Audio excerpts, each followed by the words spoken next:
একটা নতুন শিক্ষালয় অর্থাৎ শিক্ষানিকেতন বা বিদ্যালয় গড়ে উঠতে চলেছে, তার উদ্বোধনী অনুষ্ঠান।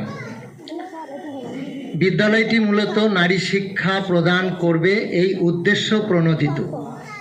শিক্ষা সেই জিনিস যা আলোর মতো অন্ধকারকে দূর করে দেয়, কালিমাকে দূর করে দেয়, অন্যায় অবিচার অরাজকতাকে দূর করে দেয়, অপরিষ্কারকে পরিচ্ছন্ন করে, অপবিত্রকে পবিত্র করে, তা শিক্ষা।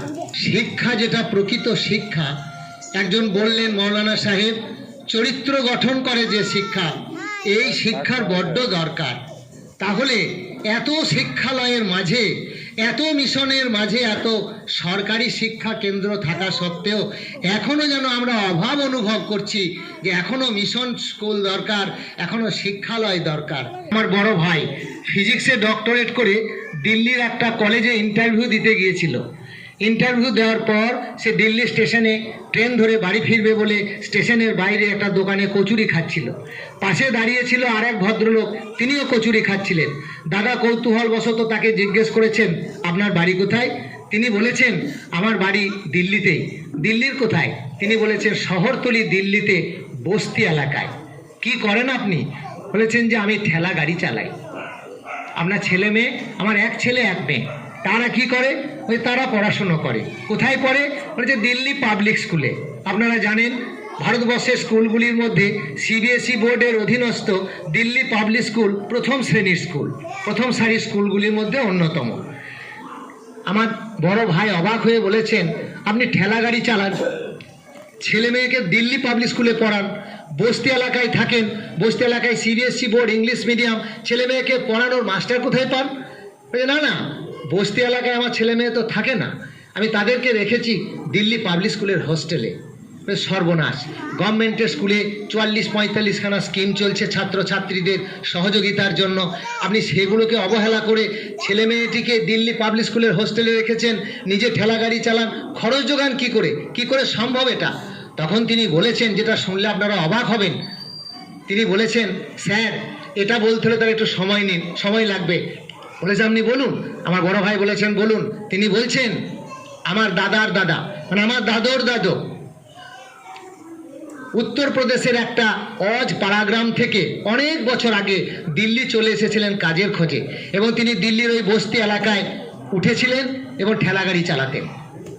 তারপর আমার দাদু মানে দাদা, তিনিও ঠেলা গাড়ি চালাতেন। আমার দাদার পর আমার বাবা ঠেলা গাড়ি চালাতেন, তিনি এখন অসুস্থ, হাঁটতে পারেন না বাড়িতে। বাবার সন্তান আমরা সবাই ঠেলা গাড়ি চালাই। এইভাবে আমাদের দিন যাপন হচ্ছিল। একদিন রাত্রিবেলা আমার স্ত্রী, এই কথাটি মনে রাখবেন, যারা মা বোনেরাও রয়েছেন তারাও শুনবেন, আমার স্ত্রী আমাকে একদিন বাচ্চা দুটি ঘুমিয়ে যাওয়ার পর আমাকে বলল, আচ্ছা আমাদের বংশ পরম্পরায় আমরা কি শুধু ঠেলা গাড়িই চালাবো? আমাদের কোনো পরিবর্তন হবে না? আমাকে জিজ্ঞেস করলে সে ভদ্রলোক বলছেন, আমি আমার স্ত্রীকে বললাম, কি করে পরিবর্তন হবে? তুমি জানো পরিবর্তন কিভাবে আসে? স্ত্রী বলল, না জানি না, তুমি বলো। বলছে, আমি বললাম পরিবর্তন আসে বিপ্লবের মধ্য দিয়ে, বিপ্লব সংগ্রামের মধ্য দিয়ে। স্ত্রী বললেন, আমরা তো সংগ্রাম করছি, দিন রাত তো তুমি খাচ্ছ, সংগ্রামের অভাবটা কোথায় আমাদের? বলছে, আমি বললাম একে সংগ্রাম বলে না, এরকম সংগ্রাম গাধা জন্ম থেকে মৃত্যু পর্যন্ত করছে, কিন্তু গাধার ওই খাটুনি গাধার খাটুনিতেই থেকে যায়, গাধা কখনো ঘোড়া হতে পারে না। তা আমাদের এই সংগ্রামটা সংগ্রাম নয়, সংগ্রাম বা বিপ্লব তাকেই বলে যা চেতনা আনবে, যা পরিবর্তন আনবে। সংগ্রাম বা বিপ্লব তাকেই বলা হবে যেটা পরিবর্তন আনবে।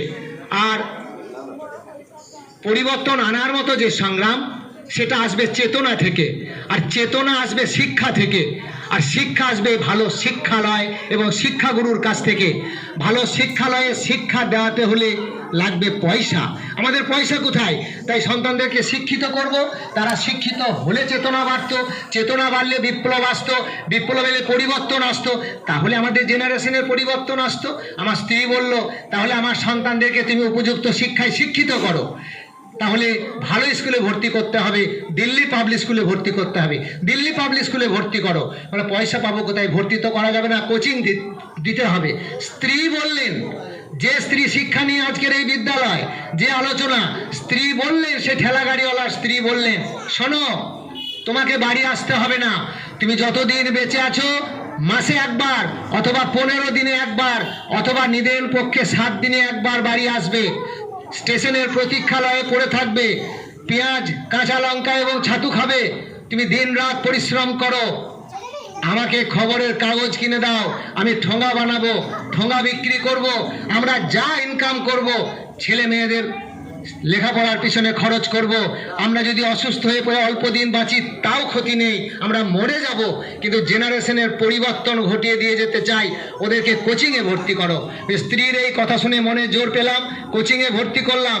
কোচিংয়ে ভর্তি নিচ্ছিল না, গিয়ে বুঝিয়ে বললাম, রিকোয়েস্ট করলাম, ভর্তি নিল, যে পয়সা যোগান দিতে পারবো। কোচিং দিলাম, অ্যাডমিশন টেস্ট দিল, চান্স পেল, প্রিন্সিপাল ভর্তি নিতে চায় না, যে না আপনারা পড়াতে পারবেন না। আমরা হাতে পায়ে ধরলাম যে স্যার আমরা এই চিন্তা ভাবনা নিয়েছি, ভর্তি নিন, আমরা খরচ যোগাতে পারবো, আমরা প্রতিজ্ঞা করেছি আমরা না খেয়ে থাকবো কিন্তু ছেলে মেয়েকে লেখাপড়া শিখবো, কারণ পরিবর্তন চাচ্ছি। পরিবর্তন, একই অবস্থায় আমরা থাকবো না, আমরা সোশিও ইকোনমিক কন্ডিশনের পরিবর্তন চাচ্ছি, আমাদের কথাবার্তা বলার পরিবর্তন চাচ্ছি, আমাদের পোশাক আশাক ওঠা বসা, আমাদের বাড়ি ঘর, আমাদের পরিবেশ পরিস্থিতি সব কিছুর পরিবর্তন চাচ্ছি। সুতরাং সুযোগ দিন, আমাদের ছেলে মেয়েকে ভর্তি নিন। প্রিন্সিপাল ভর্তি নিয়েছেন, আমরা হস্টেলে রেখেছি, আমরা এখন পরিশ্রম করে চলেছি। স্যার আমাদের বিশ্বাস দিল্লি পাবলিক স্কুল থেকে পাস করে বের হওয়ার পর আমাদের ছেলেরা নিশ্চয়ই ঠেলা গাড়ি চালাবে না। আমরা আশা রাখতে পারি আল্লাহর কাছে, সৃষ্টিকর্তার কাছে, যে তারা ঠেলা গাড়ি কমসে কম চালাবে না, অন্তত পক্ষে অ্যাম্বাসাডার চালাবে। ব্যাংক থেকে লোন নিয়েও হোক অ্যাম্বাসাডার কিনবে কিনে। একটা মায়ের চেতনা দেখুন, আমাদের যেটা দরকার সেটা হচ্ছে না মুসলমান না হিন্দু। মুসলমান কোন ঠাসা, হিন্দু ঠাসা দিচ্ছে। আজ আমরা বিপদের সম্মুখীন, সমস্তটাই অভাব শিক্ষার। কোন শিক্ষা? উপযুক্ত শিক্ষা, প্রকৃত শিক্ষা। আমরা যারা শিক্ষিত হয়েছি আমরা শিক্ষিত হইনি অ্যাকচুয়ালি।